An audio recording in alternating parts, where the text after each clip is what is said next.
السلام عليكم ورحمة الله وبركاته. الحمد لله نحمده ونصلي على رسوله الكريم. أما بعد فقد قال الله تعالى في القرآن العظيم والفرقان المجيد بعد أعوذ بالله من الشيطان الرجيم بفضل بسم الله الرحمن الرحيم. وطهر بيتي للطائفين والعاكفين والركع السجود. صدق الله العظيم.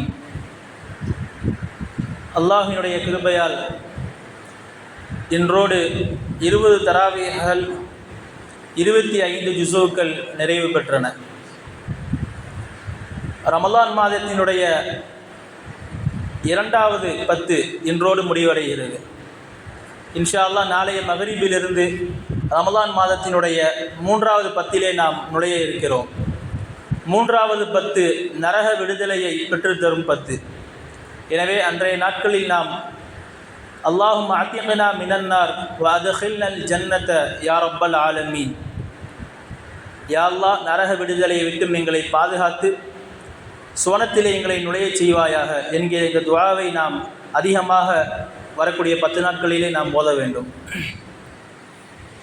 பொதுவாக ஸல்லல்லாஹு அலைஹி வஸல்லம் அவர்களும் சரி, சஹாபாக்களும் சரி, இந்த ரமலான் மாதத்தினுடைய கடைசி 10 நாட்கள் வந்துவிட்டால் ரொம்ப வேகமாக இருப்பார்கள் அமல் செய்வதிலே. மொத்த 20 நாட்களையும் அப்படித்தான் இருந்தார்கள். இருந்தாலும் அதைவிட இன்னும் மும்பரமாக இருப்பார்கள் கடைசி 10 நாட்களில். ஏன்னா இதான் ஃபைனல் ஸ்டேஜ். கடைசி 10 நாட்களில் ஸல்லல்லாஹு அலைஹி வஸல்லம் அவங்களும் சரி, சஹாபாக்களும் சரி, எல்லா விதத்திலையுமே குர்ஆன் ஓதுவதாக இருக்கட்டும், ஜகாத் கொடுப்பதிலே இருக்கட்டும், அதே போன்று அமல் செய்வதிலே இருக்கட்டும், இபாதத்தாக இருக்கட்டும், எல்லா வணக்க வழிபாடுகளிலும் மற்ற நாட்களை விட கடைசி 10 நாட்களில் மும்பரமாக இருப்பார்கள். ஸல்லல்லாஹு அலைஹி வஸல்லம் அவங்களை பற்றி ஹதீஸில் வருது, கான இதா தஹல ஃபில் அஸ்ரில் அவாஹிர். ஸல்லல்லாஹு அலைஹி வஸல்லம் கடைசி 10 நாட்கள் வந்துருச்சு, அதில் நுழைஞ்சிட்டாங்கன்னு சொன்னால் ஷத்த இசாரஹு, தங்களுடைய கைலிகளை வரைஞ்சு கட்டிக்கொள்வார்கள். வைகல அஹ்லஹு, தன்னுடைய குடும்பத்தார்களையும் எழுப்பி விடுவார்கள். வாஹியா லைலஹு, இரவை ஹயாத்தாக்குவார்கள். ஸல்லல்லாஹு அலைஹி வஸல்லம் அவருடைய சிஃபத் இது. இந்த கைலியை மடித்து கட்டுறதுன்றது நம்ம எதுக்கு சொல்லுவோம்னா, பொதுவாக ஒருத்தர் ஒரு களத்தில் இறங்குறாருன்னு சொன்னால் முழுமையாக இறங்கிட்டாரு, முக்கம்மலாக இறங்குறாரு, பரிபூர்ணமாக அந்த வேலையில் இறங்கிட்டாருன்றதுக்கு நம்ம அந்த வார்த்தையை பயன்படுத்துவோம். வேஷ்டியை மடித்து கட்டிட்டு இறங்கிட்டாருன்னு நம்ம அந்த வார்த்தையை சொல்லுவோம் தமிழில். ஹதீஸில் அதே வார்த்தை தான் வருது, ஷத்த இசாரஹு. ஸல்லல்லாஹு அலைஹி வஸல்லம் 10 நாட்கள் நுழைஞ்சிட்டாங்கன்னு சொன்னால் கைலியை வரிச்சு கட்டிக்குவான்றது கொண்ட அர்த்தம் இபாதத்துகளில் முழுமையாக இறங்கிடுவாங்க. அதே போன்று அடுத்து வர்ற வார்த்தை வைகல அஹ்லஹு, குடும்பத்தார்களை எழுப்பி விடுவாங்க. மற்ற எல்லா நாட்கள்லையுமே எழுப்பி விடுவாங்க. இருந்தாலும் இந்த கடைசி 10 நாட்களில் ஆரம்ப பகுதியிலே எழுப்பி விட்டுருவாங்க. மற்ற நேரங்களில் தஹஜ்ஜுடைய சமயத்தில் எழுப்பி விடுவாங்க. இந்த 10 நாட்களில் குடும்பத்தார்களையும் ஆரம்ப பகுதியிலே எழுப்பி விட்டுருவாங்க. வாஹியா லைலஹு, இரவுகளை ஹயாத்தாக்குவாங்க. இது ஸல்லல்லாஹு அலைஹி வஸல்லம் அவருடைய சிஃபத்து. பொதுவாக யாத்திகாஃப் அப்படிங்கிறது ஒரு நோக்கமே என்னங்க, இந்த 10 நாட்கள் யாத்திகாஃப் இருக்கிறதே இது மிகப்பெரிய சுன்னத். ஸல்லல்லாஹு அலைஹி வஸல்லம் அவங்க யாத்திகாஃப் இருந்திருக்கிறாங்க. பொதுவாக யாத்திகாஃப் இருப்பதன் மூலியமாக நமக்கு கிடைக்கக்கூடிய நன்மைகள்னு பார்த்தோம்னு சொன்னால், கடைசி 10 நாட்கள் கடைசி 10 நம்ம முழுமையாக அடைஞ்சிக்கிற முடியும், முழுமையான முறையில் நல்ல விதமாக கழிக்க முடியும். 2வது தன்மை லைலத்துல் கத்ர் அப்படின்னு ஒரு இரவு இருக்குது, அந்த இரவை நம்ம முழுமையாக அடைஞ்சிக்கலாம் யாத்திகாஃப் இருப்பதின் மூலியமாக. 3வது நரக விடுதலை விட்டு நம்ம பாதுகாப்பு பெற்றுக்கலாம். இது 3 சிபத்துமே ஸல்லல்லாஹு அலைஹி வஸல்லம் அவங்க இருக்கிறதுன்னு தெரிஞ்சுக்கிட்டு தான் ஸல்லல்லாஹு அலைஹி வஸல்லம் அவங்க 10 வருஷம் தொடர்ந்து யாத்திகாஃப் இருந்தாங்க. மதீனாவில் இருந்த காலத்தில் 10 வருஷம் தொடர்ந்து யாத்திகாஃப் இருந்தாங்க ஸல்லல்லாஹு அலைஹி வஸல்லம். 9வது வருஷம் இருக்க முடியலை, அதனால் 10வது வருஷம் சேர்த்து 20 நாளாக யாத்திகாஃப் இருந்தாங்க ஸல்லல்லாஹு அலைஹி வஸல்லம்.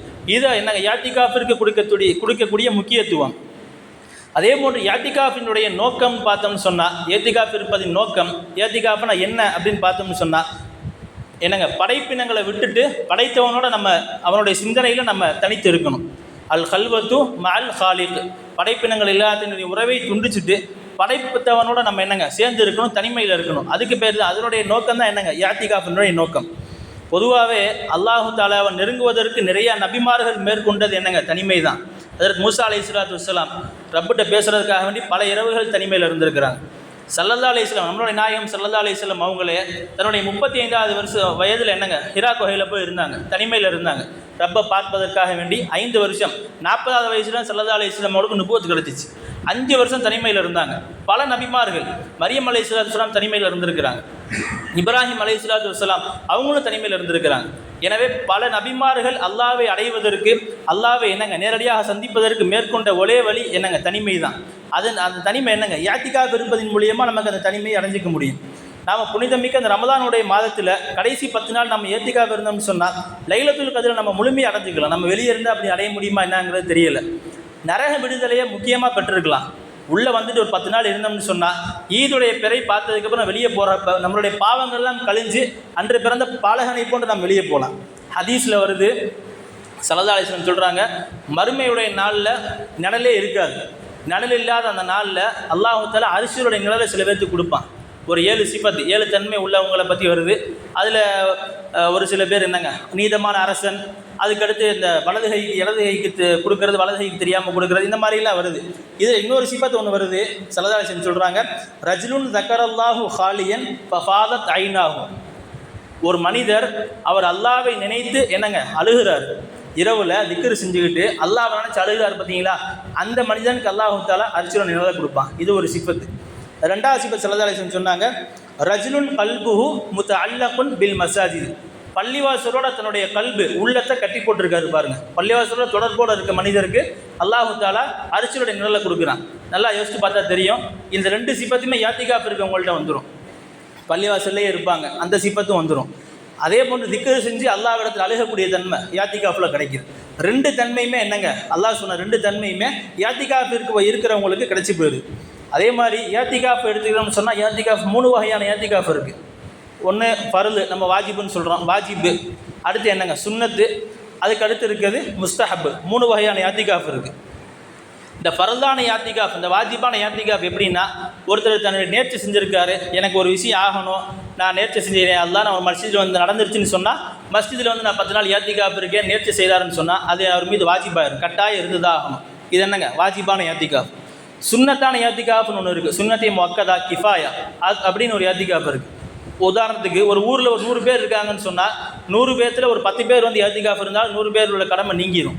100 பேரில் யாருமே இல்லாமட்டோம்னு சொன்னால் 100 பேருமே பாவியாயிருவாங்க. அது என்னங்க கிஃபாயா, இஅ்திகாஃபே கிஃபாயா. முஸ்தஹப்பான இஅ்திகாஃப்னு இன்னொன்று இருக்குது, 3வது வகை. அது வந்து நமக்கு 1 நாளும் இருக்கலாம், 2 நாள் இருக்கலாம், 1 மணி நேரம் இருக்கலாம். உதாரணமாக இஷா தொழுகைக்கு வர்றோம், 8:30 மணிக்கு உள்ளே வர்றோம், முடிஞ்சு போகிறதுக்கு 10 மணி ஆயிடுது. இந்த 1.25 மணி நேரம் நான் இஅ்திகாஃப் அல்லாஹ்வுடைய நியத்தில் இருக்கேன்னு சொல்லிட்டு உள்ளே வர்றது, இது பூரா என்னங்க முஸ்தஹப்பே இஅ்திகாஃபுடைய நியத்தில் கட்டுப்படும். பொதுவாக இஅ்திகாஃப் இருக்கிறவங்க இரவை வந்து ஒரு 3 வகையாக பிரிச்சுக்கணும். முதல் இரவு முதல் பகுதியில் என்ன செய்யணும்னு சொன்னால் அல்லாஹ்விடத்தில் என்னங்க முதல் பகுதியில் திக்ர் செய்யணும், திலாவத் செய்யணும். இது 2 மட்டும்தான். 2வது பகுதியை வந்து சலா தொழுகைக்காக வேண்டி வச்சுக்கணும். அது நஃபிலாக இருந்தாலும் சரி, தஹஜ்ஜுத்தாக இருந்தாலும் சரி, கியாமுல் லைலாக இருந்தாலும் சரி, எதுவாக இருந்தாலும் சரி தொழுகைக்காக வேண்டி வச்சுக்கணும். 3வது இது இருக்கேன், 3வது பகுதி கண்டிப்பாக துஆக்காக வேண்டி இருக்கணும். அந்த நேரத்தில் போய் குர்ஆன் ஓதிட்டு இருக்கக்கூடாது. தஹஜ்ஜுடைய நேரம் மெயினாக துஆக்காக வேண்டி இருக்கணும். சஜ்தாவில் இருந்தாலும் சரி அல்லாஹ்விடத்தில் கையேந்தி துஆ செய்யணும் 3வது நேரம். அதே போன்று இஅ்திகாஃபினுடைய விஷயத்தில் முக்கியமானது நம்ம யார்கிட்டையும் சேர்ந்து பேசுகிறது, அதே போன்று கூடி பேசுகிறது, கூட்டாக சாப்பிட்றது, இந்த ஒன்றா உட்காந்து அரட்டை அடிக்கிறது, இந்த மாதிரி வேலைகள் இஅ்திகாஃபில் இருக்கக்கூடாது. முடிஞ்ச வரைக்கும் இஅ்திகாஃபில் இதை தவிர்த்துக்கணும். ஏன்னா இஅ்திகாஃபினுடைய நோக்கமே அல் ஹல்வத்து மால் ஹாலிக், படைத்தவனோடு நம்ம என்னங்க தொடர்பில் இருக்கணும். படைக்கப்பட்டதின் மீது நம்மளுடைய தொடர்பு போகக்கூடாது. குறிப்பாக மொபைல் இல்லாமல் இருக்கிறது கொஞ்சம் பார்த்துக்கணும். ஏன்னா மொபைல் வந்து இன்றைக்கி மொபைல் இல்லாமல் வெளியே இருந்தாருன்னு சொன்னால் அவர் ஒரு மார்க்கெட் இதுக்கு மட்டும்தான் போயிட்டு வருவார். இன்றைக்கி மொபைல் கையில் இருக்க உலகத்துக்குள்ளேயே போயிடுறாரு. எல்லா விஷயமும் இன்றைக்கி மொபைலில் வந்துடுது. மொபைலை முடிஞ்ச அளவுக்கு தவிர்த்துக்கணும். இருக்கலாம் அதே என்னங்க வசதிக்கு தகுந்த மாதிரி கால் பண்ணுறதுக்கு, ஃபோன் பேசுகிறதுக்கு மட்டும் வச்சுக்கணும். இஅ்திகாஃபில் உட்காந்து பயன்படுத்துறது, வாட்ஸ்அப் யூஸ் பண்ணுறது, வாட்ஸ்அப்லாம் யூஸ் பண்ணோம்னா இஅ்திகாஃப் அவ்வளோதான், ஒன்றும் இல்லாமல் போயிடும். ஃபேஸ்புக்கிலலாம் போனோம்னா அவ்வளோதான், அது முஸ்தஹப்போட ரொம்ப கீழ் ரேஞ்சுக்கு போயிடும். எனவே இஅ்திகாஃப் இருக்கக்கூடிய விஷயத்தில் நம்ம மொபைல் யூஸ் பண்ணுறதை கொஞ்சம் தவிர்த்துக்கிட்டால் நல்லது. அதே போன்று என்னங்க பெண்களும் இஅ்திகாஃப் இருக்கலாம். பெண்கள் இஅ்திகாஃப் இருக்கிறது சுன்னத்து. ஸல்லல்லாஹு அலைஹி வஸல்லம் சொல்லியிருக்காங்க, பெண்கள் இஅ்திகாஃப் இருப்பது சுன்னத்து. தங்களுடைய கணவருடைய அனுமதியோடு வீட்டில் பெண்கள் இஅ்திகாஃப் இருக்கலாம். இஅ்திகாஃப் இருந்தால் வேலை செய்யக்கூடாது அப்படின்லாம் எங்கேயும் இல்லை. வீட்டில் உள்ளவங்க வேலை செய்யலாம். இன்றைக்கி பல இடங்களில் அது அப்படியே உல்ட்டாவாயிடுச்சு. அந்த அம்மா இஅ்திகாஃப் இருந்தாங்க சொன்னால் ரூமில் போய் உட்காந்துக்கிறது, கணவர் தண்ணி மோந்து கேட்டால் கூட மோந்து தரது இல்லை. அப்படிலாம் ஒன்றும் கிடையாது. இஅ்திகாஃப் இருக்கலாம்.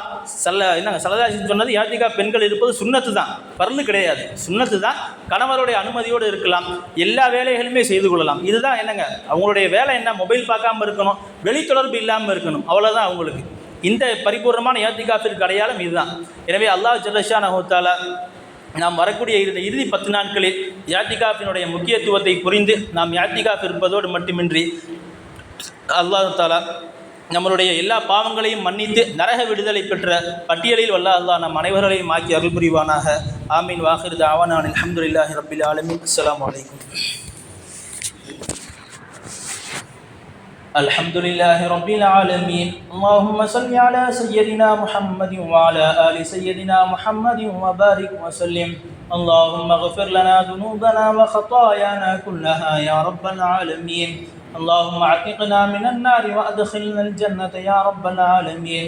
جزا الله عنها محمدا عنها وأهله صلى الله عليه وسلم. ربنا آتنا في الدنيا حسنة وفي الآخرة حسنة وقنا عذاب النار. وصلى الله تعالى وسلم على خير خلقه سيدنا محمد وآله وأصحابه أجمعين والحمد لله رب العالمين. صلى الله على محمد صلى الله عليه وسلم. صلى الله على محمد صلى الله عليه وسلم. صلى الله على محمد يا رب صل عليه وسلم.